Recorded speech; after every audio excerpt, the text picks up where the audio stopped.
Agar tanaman dapat tumbuh, maka akan memerlukan karbon dioksida, air, dan energi. Proses kimia di mana tanaman menggunakan sumber daya ini untuk memproduksi glukosa. Bahan penyusun tanaman disebut fotosintesis. Dalam proses tersebut, gas oksigen dihasilkan sebagai produk sampingan. Energi untuk fotosintesis berasal dari matahari dan tiba di bumi sebagai sinar matahari. Cahaya ini mempunyai sifat gelombang dan partikel-partikel atau foton. Foton adalah unit terkecil dari cahaya. Foton berisolasi di sepanjang jalur yang diukur sebagai panjang gelombang. Cahaya yang dipancarkan matahari mengandung foton. Dalam spektrum panjang gelombang yang luas disebut spektrum elektromagnetik. Organisme fotosintetik hanya menggunakan sebagian kecil dari spektrum elektromagnetik yang disebut cahaya tampak. Organisme fotosintetik mengandung pigmen yang memudahkan penangkapan panjang gelombang cahaya dalam rentang cahaya tampak. Warna pigmen yang berasal dari panjang gelombang cahaya tumbuhan yang dipantulkan tampak hijau, karena memantulkan panjang gelombang cahaya kuning dan hijau.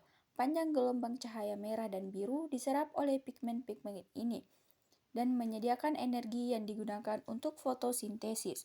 Dalam organisme fotosintetik eukariotik yang juga dikenal sebagai fotoautotrof, reaksi kimia fotosintesis terjadi di dalam sel tumbuhan dalam struktur khusus yang dikenal sebagai kloroplas. Fotosintesis terdiri dari dua rangkaian reaksi. Reaksi bergantung pada cahaya dan siklus Kelvin.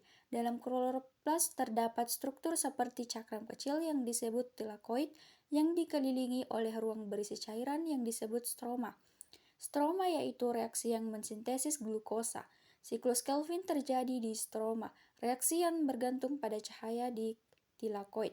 Disinilah konversi energi cahaya menjadi energi kimia dimulai pada sebagian besar organisme fotosintetik. Tilakoid mengandung pasangan fotosistem yang disebut fotosistem 1 dan juga fotosistem 2 yang bekerja bersama-sama untuk menghasilkan energi yang nantinya akan digunakan dalam stroma untuk memproduksi gula.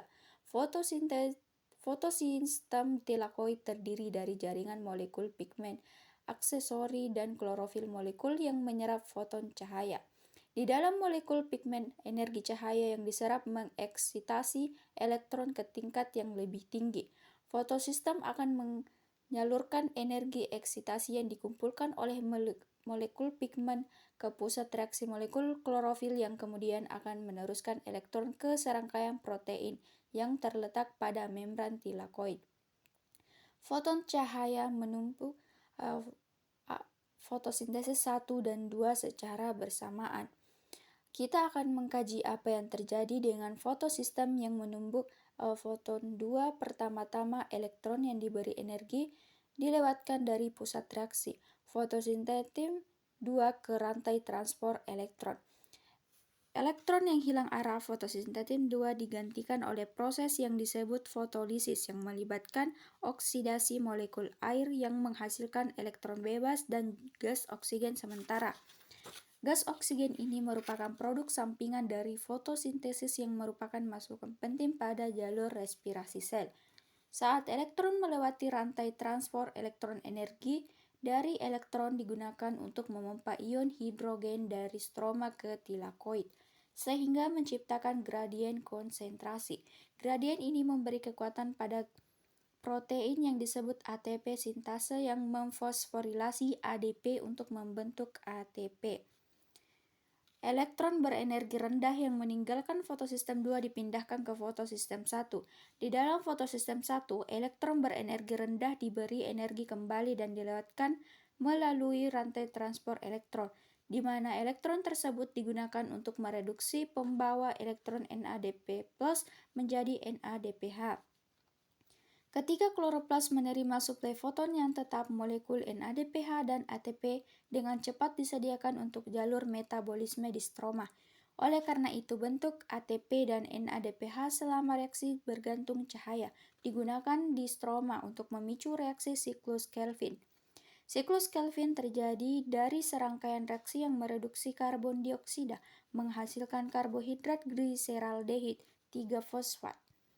Siklus tersebut terdiri dari 3 langkah. Yang pertama adalah fiksasi karbon. Pada langkah ini karbon dioksida terikat pada ribulosa 1-5 bifosfat yang menghasilkan 6 molekul karbon yang terpecah menjadi 2 atau 3 molekul karbon. Langkah kedua adalah rangkaian reaksi menggunakan elektron dari NADPH dan beberapa ATP untuk mereduksi karbon dioksida. Pada langkah terakhir, ribulosa 1 atau 5 bifosfat diregenerasi untuk setiap 3 putaran siklus 5 molekul gliseraldehid. 3 fosfat digunakan untuk membentuk kembali 3 molekul ribulosa 1 atau 5 bifosfat.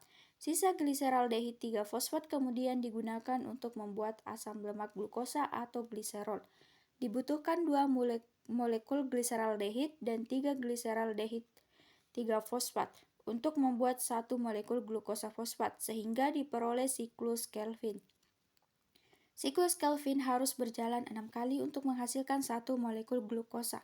Molekul-molekul ini dapat menghilangkan fosfatnya dan menambahkan fruktosa untuk membentuk sukrosa. Molekul yang digunakan tanaman untuk mengangkat karbohidrat ke seluruh sistemnya. Glukosa fosfat juga merupakan molekul awal untuk sintesis pati dan selulosa.